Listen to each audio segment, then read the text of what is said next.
villains love to wreak havoc on society and their fellow man. But many of them have gone too far and don't know when enough is enough. You're about to witness the battles of a group of megalomaniac supervillains as they check into quarter-pointed treatment and try to shake their villainous ways in an effort to become law-abiding citizens. I'm Dr. Cannibal, and this is Supervillain Rehab.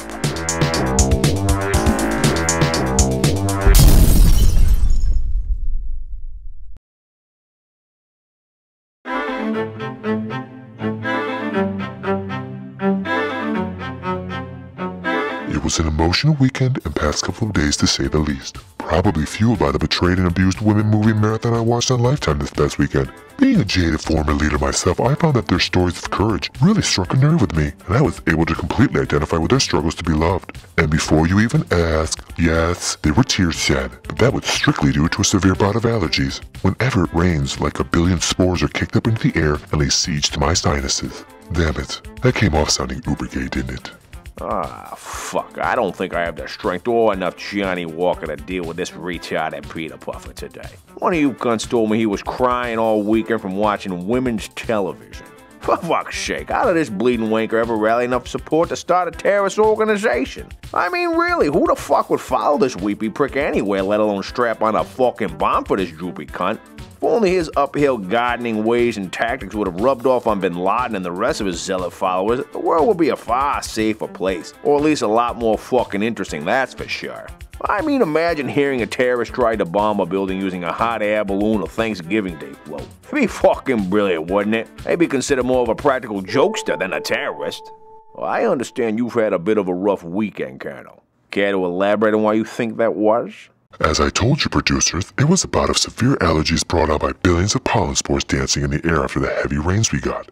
Nothing more. Really. So the endless hours of Lifetime movies didn't play a role in your weekend-long weep fest? I'm not sure why I'm being prosecuted over identifying with these courageous women's stories of betrayal and abuse. They're survivors like myself. How dare you judge me or them? What gives you the right, no, the gall to do so? Fuck a child. That sounded gay.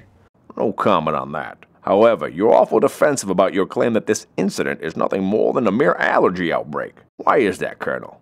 Are you ashamed of something? I'm not sure what you're getting at or implying, Doctor. Are you suggesting that I'm a homosexual? Oh, I'm not suggesting anything like that, because I'm more than confident you are. I can practically smell it on you, mate. It's like you're wearing some cheap bleeding mush made by Tom Cruise called Cruising, and it's a right pungent bastard that you can't hide in the closet from. Now, what I'm getting at is I think you're holding back the true nature of what caused your emotional outbreak. You said you identified with these women's stories of betrayal. How so?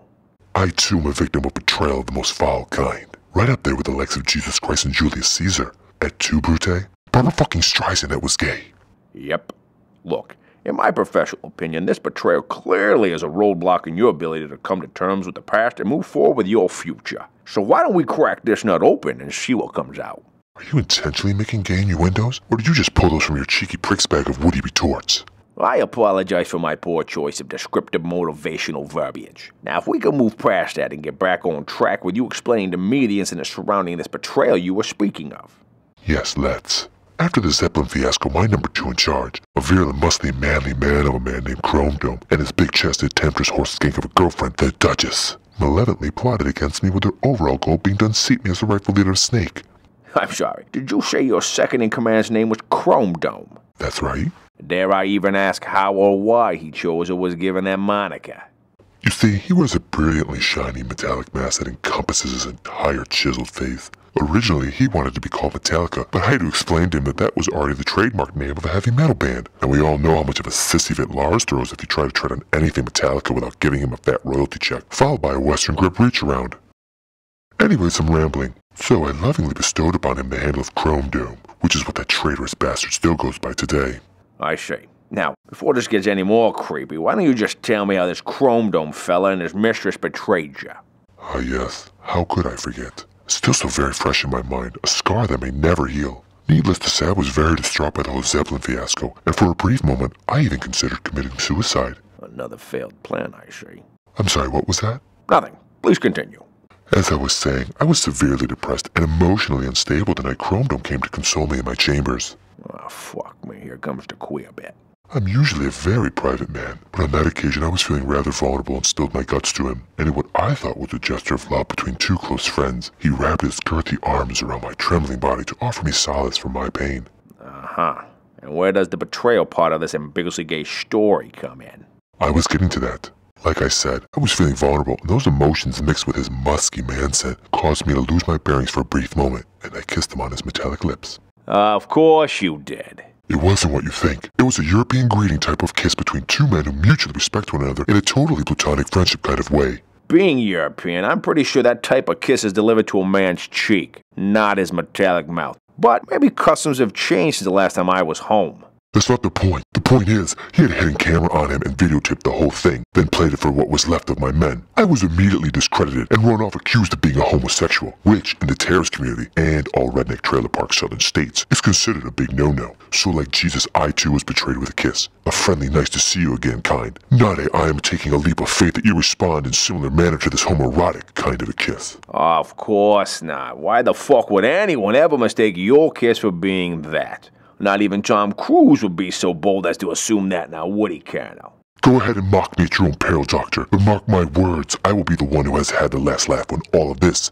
is said and done. I'm not mocking you. I'm merely trying to make you see that until you are at peace with your true nature, you won't find any peace in the real world. You have to love yourself before anyone else will. You're suggesting I just turn the other cheek and let these transgressions against me just merely go? I'm suggesting you embrace who you are. And I think you'll find others will openly embrace it as well. Or you could try not being such a fucking sissy and man up. If you want people to respect you and stop thinking you're a Peter Puffer, try stiffening your fucking upper lip and start showing some goddamn backbone for fuck's sake, man. Have some fucking pride. Where the fuck did the leprechaun come from?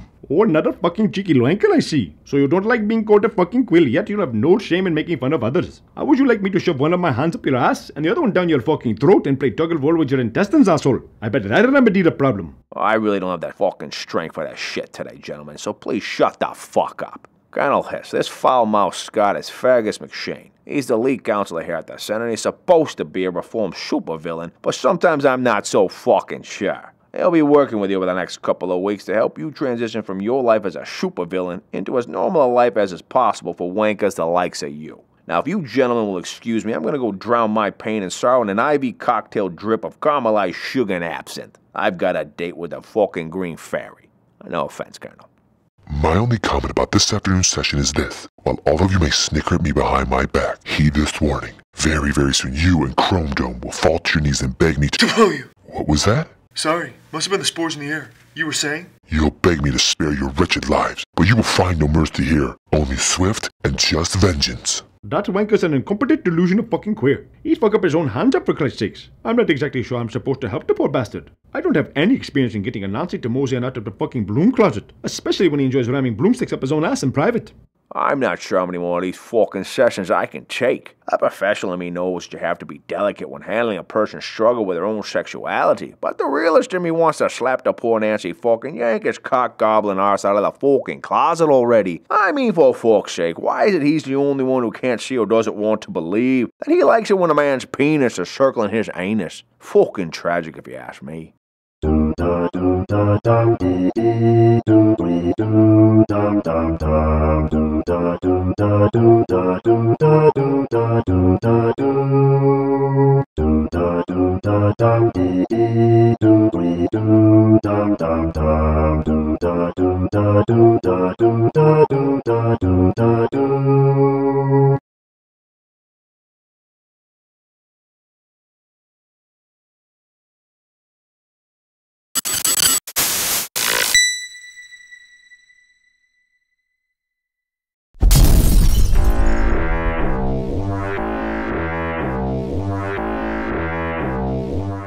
Bloody hell, mate. You mean to tell me you've never arm wrestled the one-eyed vessel, badgered the witness, buttered the corn, flogged the mule, paddled the pickle, jacked yourself a soda, or beat your meat? I'm sorry, Doc, but I have no fucking idea what you're referring to. Ah, fuck off.